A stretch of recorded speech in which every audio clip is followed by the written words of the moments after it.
sud-ouest, nous allons vous faire une super recette de nos campagnes toulousaines, la croustade aux pommes, la fameuse, que nous allons revisiter aujourd'hui avec une spécialité de Martinique et Guadeloupe, la sacrée banane. Donc, que nous faut-il? Une belle pâte feuilletée à peine dorée au four, une compote de banane préalablement faite par vous-même, un beurre de fermier, notre chère banane, du sucre, du raisin de Corinthe et les petites pommes traditionnelles qu'on n'oublie pas. Nous allons pouvoir commencer. Donc la deuxième étape, on va s'occuper des pommes et des bananes. Donc nos pommes qui ont déjà été précoupées, nous allons les faire revenir dans la poêle légèrement beurrée. Voilà, tout doucement, le temps qu'elles saisissent et qu'elles se ramollissent. En même temps, nous allons prendre donc nos bananes de Martinique et Guadeloupe que nous allons couper en petits morceaux, donc de fines tranches, voilà, qui permettront de bien se lier avec la pomme. On va essayer de mettre à peu près 4 bananes pour qu'il y ait assez de consistance ensuite dans la croustade. Donc voilà, vous les mettez au fur et à mesure dans la poêle pour qu'elles saisissent tout doucement également, un feu très doux. Et vous mélangez les pommes et les bananes avec un feu doux et un petit peu de beurre. Voilà pour la deuxième étape.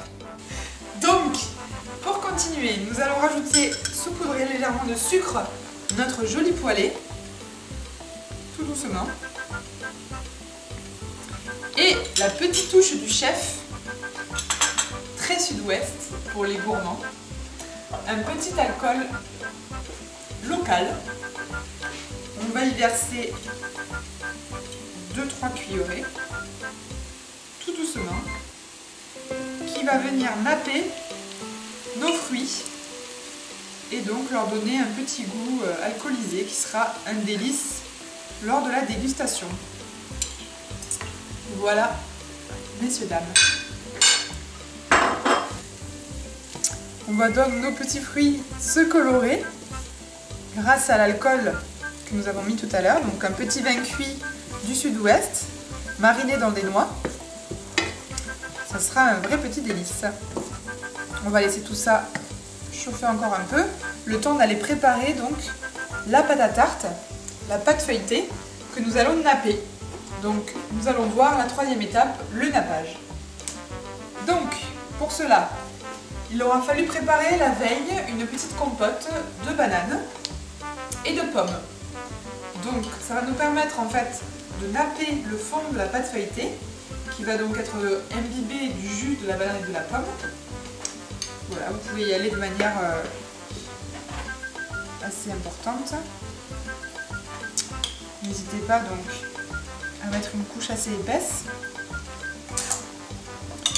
Ça donnera un bon goût à la pâte feuilletée qui sera plus moelleuse, certes craquante sur le dessus mais moelleuse sur le dessous.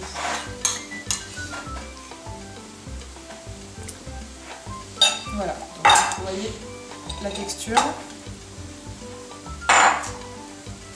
Pour la partie finale, nous allons faire fondre un peu de beurre au micro-ondes pour badigeonner ensuite les feuilles phyllo qui sont la petite touche finale pour la croustade qu'on n'a pas présentée tout à l'heure et qui sont pourtant très importantes.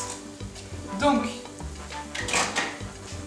une petite 30 secondes, une minute maximum pour préparer donc ce qu'on va mettre le nappage sur les pâtes phyllo. Hop.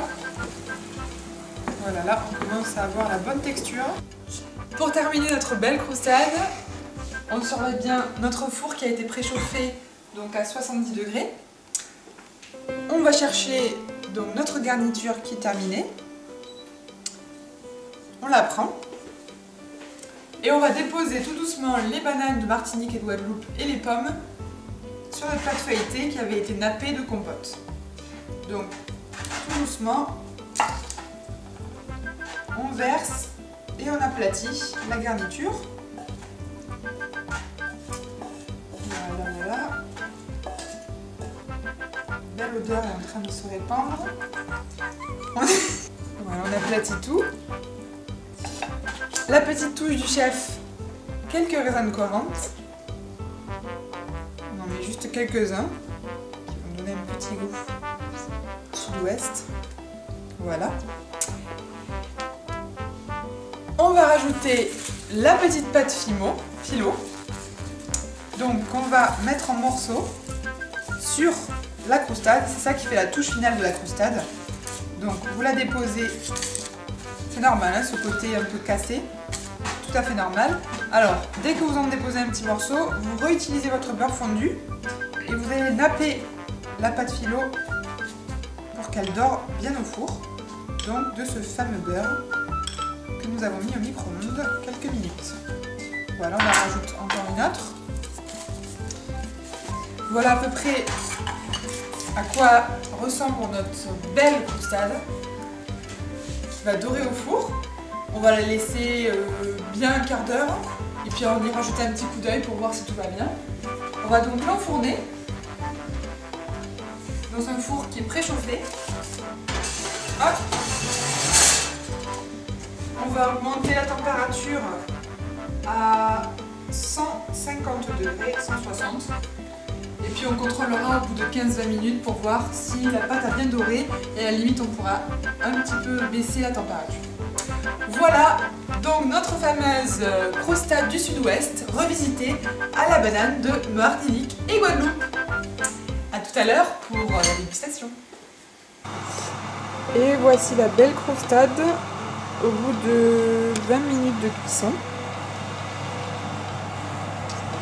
Voilà, on va la sortir tout doucement du four. On voit bien la pâte philo qui a doré sur le dessus.